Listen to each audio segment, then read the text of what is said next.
नमस्कार। शब्द की पूरी शक्ति और मिठास का अनुभव अंतर जाने यानी अंतर्मन में ध्यान लगाने पर ही होता है। पर सतगुरु से दीक्षित कुछ शिष्य अपने अभ्यास के आरंभ में ही शब्द को सुनना शुरू कर देते हैं। पूरे गुरु शब्द का ही रूप होते हैं। वह शिष्य को नामदान के समय आत्मा को शब्द के साथ जोड़ने की विधि बता देते हैं। कबीर साहब कहते हैं कि सतगुरु ने मुझ पर अपार कृपा करके ऐसा अमर शब्द प्रदान किया है जिसके कारण मैं अंदर के शीतल और सुखमय लोकों में पवित्र आनंद ले रहा हूँ। संतों द्वारा बताए गए रूहानी अभ्यास का खास उद्देश्य शिष्य को अंतर में शब्द की ध्वनि और प्रकाश के साथ जोड़ना है। सतगुरु द्वारा दी गई दीक्षा का यह सबसे जरूरी अंग है। सुमिरन और ध्यान की पूर्णता होने पर आत्मा सीधे शब्द के संपर्क में आती है। शब्द की ध्वनि की मिठास और प्रकाश का आनंद केवल अनुभव की चीज है। अभ्यास में गहरी एकाग्रता की अवस्था में मन और तन स्थिर हो जाते हैं। सूरत शब्द की धुन में और निरत उसके प्रकाश में लीन हो जाती है। कबीर साहब कहते हैं कि इस एक क्षण के आनंद की बराबरी युगों तक स्वर्गों के निवास का सुख भी नहीं कर सकता। अभ्यास में एकाग्रता की सर्वोच्च अवस्था प्राप्त होने पर जुबानी सुमिरन तथा एजपा सुमिरन अर्थात मन के अंदर अपने आप होने वाला जप बंद हो जाता है। इस अवस्था में अभ्यासी के लिए अनहद शब्द भी समाप्त हो जाता है, क्योंकि उसकी आत्मा शब्द में लीन होकर शब्द का ही रूप हो जाती है। बूंद समुद्र बन जाती है। जब इस प्रकार सूरत यानी आत्मा शब्द में समा जाती है तो वह काल की सीमा से परे हो जाती है। नाम यानी शब्द के अभ्यास से मन पवित्र होता है और अभ्यासी के आंतरिक मार्ग की बाधाएं नष्ट हो जाती हैं।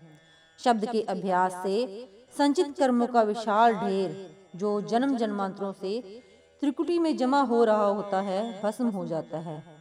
विश्वास के साथ किया गया सच्चे नाम का अभ्यास सब भ्रमों और कर्म के बंधनों को दूर करता है। सतगुरु ऐसे अभ्यासी की सब कामनाएं पूरी करते हैं।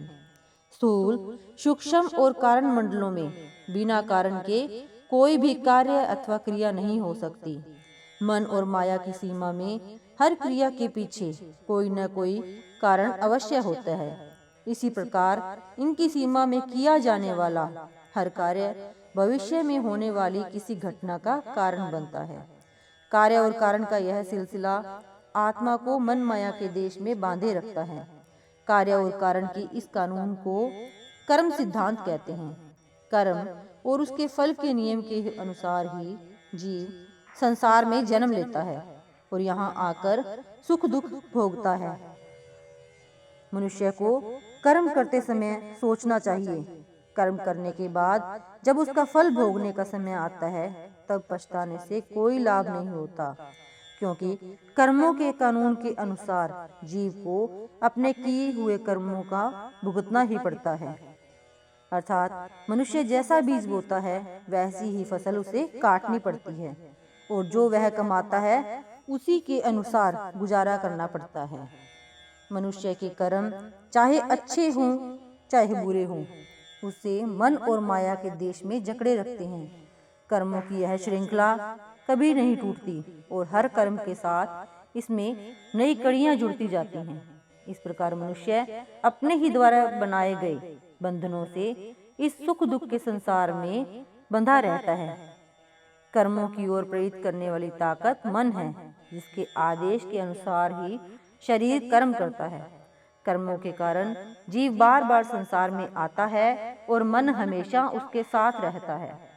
केवल अच्छे कर्म हो तो स्वर्गों में निवास मिलता है, परंतु उन नेक कर्मों का फल समाप्त होने पर जीव को फिर 84 के चक्कर में आना पड़ता है। अगर बुरे कर्म हो तो उसे नरकों में कष्ट भोगना पड़ता है। जीव संसार में हर बार मनुष्य का चोला प्राप्त नहीं करता। अपनी इच्छाओं, तृष्णाओं और कर्मों के फलस्वरूप उसे पशुओं, पक्षियों, जल के जीवों, कीड़े मकोड़ों और यहाँ तक कि पेड़ पौधों के चोले भी अपनाने पड़ते हैं। जन्म मरण के इस चक्कर से जीव केवल मनुष्य जन्म में ही छुटकारा पाने का उपाय कर सकता है। संतों ने मनुष्य जन्म को एक दुर्लभ अवसर बताया है, क्योंकि इसमें ही जीव संतों की शरण लेकर और नाम का अभ्यास करके प्रभु से मिलाप कर सकता है। मनुष्य देह को पाने के लिए देवी देवता भी तरसते हैं। ऐसी देह को पाकर हमें भगवान की भक्ति करनी चाहिए और इस जन्म का पूरा लाभ उठाना चाहिए। Thank you.